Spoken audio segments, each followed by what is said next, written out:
Good morning, my dear students. Today we will discuss about chapter number 3, Constitutional Design, from your textbook Democratic Politics 1. So, first of all, in this chapter, we will discuss about some basic questions about the constitutional design of a democracy. The first question is, why do we need a constitution? How are the constitution drawn up? And third one is, who designs them and in what way? And what are the values that shape the constitution in a democratic state? So we will start with the first question. Why do we need a constitution? This is your first question. The answer is here. And there are some more questions regarding constitution, that once a constitution is accepted, so after that can we make changes later as required by the changing conditions? तो पहला question क्या है कि हमें संविधान की आवश्यकता क्यों है, ठीक है। और सेकंड है, हम कॉन्स्टिट्यूशन को कैसे बना सकते हैं, उसका निर्माण कैसे कर सकते हैं, इसे डिजाइन कौन करता है, who designs them and in what way, और किस तरह से, और डेमोक्रेटिक स्टेट में जो कौन सी वैल्यू को कॉन्स्टिट्यूशन में शामिल करना है। और एक बार जब हम कॉन्स्टिट्यूशन को एक्सेप्ट कर लेते हैं, मतलब अगर आपका संविधान बन जाता है, तो क्या हम उसे कुछ चेंज करना चाहें तो क्या हम कर सकते हैं या नहीं कर सकते हैं। These are the major questions we will discuss in this chapter. Clear? So the first feature of the constitutional, or we can say, why do we need a constitution? So first question. So we can start from here, that why we do need a constitution. So it provides a good framework for the conduct of citizen life and that of the government. So this is the one of the basic features of a constitution. It provides a good framework for the conduct of citizens life and that of government, कि जो सरकार और जो नागरिकों के life के बीच का जो एक कंडक्ट का जो फ्रेमवर्क है वो ये प्रोवाइड करता है, जो हमारा कॉन्स्टिट्यूशन जो है, ठीक है, कि सरकारों और जनता के बीच में एक जो वो एक लिंक प्रोवाइड करता है, उनके बीच एक कोऑपरेशन प्रोवाइड करता है, ठीक है। उसका फ्रेमवर्क जो प्रोवाइड करता है हमारा जो कॉन्स्टिट्यूशन जो है। So here are some more other points about the constitution, that why do we need a constitution. So South African example is a good way to understand why we need a constitution and what do constitution do. We will discuss about it, about the South African example. First of all, just let's discuss about some of the main things which a constitution must have.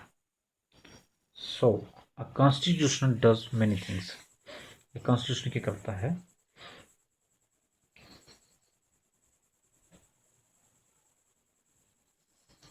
First of all, what is a constitution? Constitution of a country is a set of written rules. What is a constitution? The constitution of a country is a set of written rules. कुछ नियमों का एक लिखित नियमों का rules का क्या ही set है ये, that are accepted by all people living together in a country. किसी भी कंट्री में जो लोग रहते हैं उनके द्वारा उसे एक्सेप्ट किया जाता है।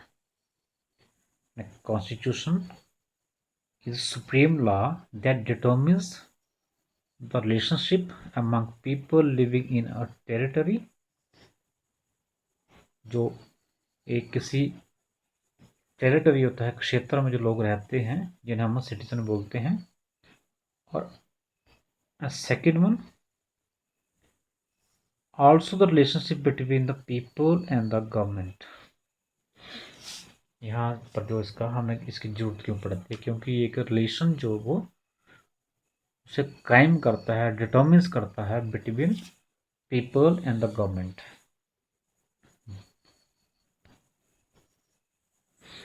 A constitution does many things. एक कॉन्स्टिट्यूशन बहुत सारी चीज़ें करता है। क्या करता है, कौन कौन से काम करता है, क्यों हमें कॉन्स्टिट्यूशन की जरूरत क्यों पड़ती है? तो first is it generates a degree of trust and coordination that is necessary for different kind of people to live together. It's creates a degree of trust and coordination among different kinds of people. क्योंकि भारत में अलग अलग धर्मों के, जातियों के, रंगों के, लिंगों के लोग यहाँ पर रहते हैं। यहाँ पर बहुत सारी डाइवर्सिटीज, विविधताएं यहाँ पर पाई जाती हैं। तो उनके बीच में एक डिग्री ऑफ ट्रस्ट जो क्रिएट करता है ये जो कॉन्स्टिट्यूशन जो होता है, जिससे फिर देश में एक हार्मनी बनी रहती है, एक शांति बनी रहती है, अंडरस्टैंडिंग बनी रहती है। Second one, it specify how the government will be constituted. सरकारें कैसे बनती हैं? एक राजाओं का टाइम नहीं है कि एक राजा के बाद, उसके मरने के बाद या उसका बड़ा बेटा वो राजा बनेगा, ऐसा नहीं है। सरकारें कैसी बनती हैं ये डिसाइड करता है हमारा कॉन्स्टिट्यूशन जो है। उसमें जो लॉज जो हैं उसमें वो दिए होते हैं। So specifies how the government will be constituted and who will have power to take which decision. और किसे कौन सा निर्णय करने का अधिकार है, ठीक है, किसे कौन सा निर्णय करने का अधिकार है। सो गवर्नमेंट के अलग अलग पार्ट होते हैं, ठीक है।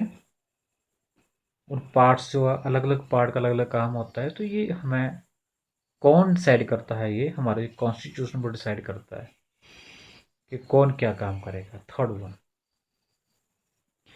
It lays down limits on power of the government. Governments को पावर मिली हुई है लेकिन उनकी सही का लिमिटेशन भी है। अपने पावर का वो मिसयूज ना करे, इसलिए उनको लिमिटाइज किया गया है, इनमें उनको लिमिटेड किया गया है, ठीक, कॉन्स्टिट्यूशन ने किया है। And tell us what the rights of citizen are. साथ में हमें ये भी बोला गया है कि जो नागरिकों के उनके उनके राइट्स क्या हैं, अधिकार क्या हैं। राइट्स के बारे में कॉन्स्टिट्यूशन क्यों बताता है? क्योंकि जब ये इम्प्लीमेंट हुआ था उस वक्त बहुत सारी जनता जो थी, गरीब थी, इलिटरेट थी, उन्हें अपने राइट्स के बारे में नहीं पता था। तो ताकि हर एक आदमी, गरीब है, अमीर है, किसी भी जाति धर्म का है, ताकि वो एक हैप्पी लाइफ, एक फ्री लाइफ वो जी पाए, इसलिए जो सिटीजन के राइट्स के बारे में भी जो वो कॉन्स्टिट्यूशन जो बात करता है। हालांकि नॉन डेमोक्रेटिक गवर्नमेंट में सिटीजन को कोई राइट उसमें नहीं होते हैं. The fourth one is the most important, that it expresses the aspirations of the people about creating a good society. जो लोगों की जो महत्वाकांक्षा है, उनकी जो इच्छाएं हैं, क्रिएटिंग ए गुड सोसाइटी, एक अच्छा समाज क्रिएट करने की उनकी जो उम्मीदें हैं उनको एक्सप्रेस करता है. How to create a good society, उसमें कुछ जो उनमें वैल्यूज जो वो लोगों में जो इनकलकेट उनको करना है, उन वैल्यूज को जो उनमें क्रिएट करना है, उसको भी ये कॉन्स्टिट्यूशन जो वो एक्सप्रेस करता है. क्लियर. आगे एक और चीज बोल रही है कि all country that must have constitutions are not necessarily democratic. कि जरूरी नहीं कि जिनमें कॉन्स्टिट्यूशन है वो सारी ही डेमोक्रेटिक हैं, सारी वो लोकतांत्रिक हैं. But all countries that are democratic will have constitution. ध्यान रखना ये बात. लेकिन जितनी भी डेमोक्रेटिक कंट्री है दे मस्ट हैव, ये इसकी फीचर है मेन जो आपकी एक डेमोक्रेटिक कंट्री की, शायद हमने पहले बात की थी. They must have their own flag, national flag. They must have their own national song. They must have their own national anthem. They must have their own constitution. तो कुछ जो है इसके बारे में एक डेमोक्रेटिक और इंडिपेंडेंट कंट्री की ये पहचान होती है. इसी के बारे में यहाँ पर बात की हुई है. That all country that have constitution are not necessarily democratic. कि जहाँ पर संविधान है जरूरी नहीं कि वो सारे लोकतांत्रिक हों. जैसे हर कंट्री में, जहाँ पर चाइना की बात करते हैं या पहले हम नेपाल की बात करते थे, तो चाइना में भी उनका अपना एक कॉन्स्टिट्यूशन है. It doesn't mean that China is a democratic country. After the war of independence against great Britain, Americans gave themselves a constitution. After the revolution, the French people approved a democratic constitution. Since then, it has become a practice of all democracies to have a written constitution. जैसे जैसे देश आजाद होते गए तो उनका अपना एक संविधान, उनका भाई एक बुक जिसमें सेट कुछ रूल्स होते हैं. ऐसे रूल्स जो उस देश की डेवलपमेंट के लिए, उस देश को आगे बढ़ाने के लिए, या वहाँ के लोगों को एक सुरक्षा सिक्योरिटी ये प्रदान करते हैं. Provides that the constitution provide the security to the citizen of that country. This is also one of the that why we do constitution. Also one of the main point. It gives security, it provides security to everyone. And before the constitution, everyone is equal. It provides each and everyone equal opportunity. हर एक को जो है, and it gives everyone the fundamental rights. So these are the main points why we do need the constitution. Clear? So in the second video I will discuss some of other important question, that is making of the Indian constitution, and we will discuss about some other questions. So take care and have a good day.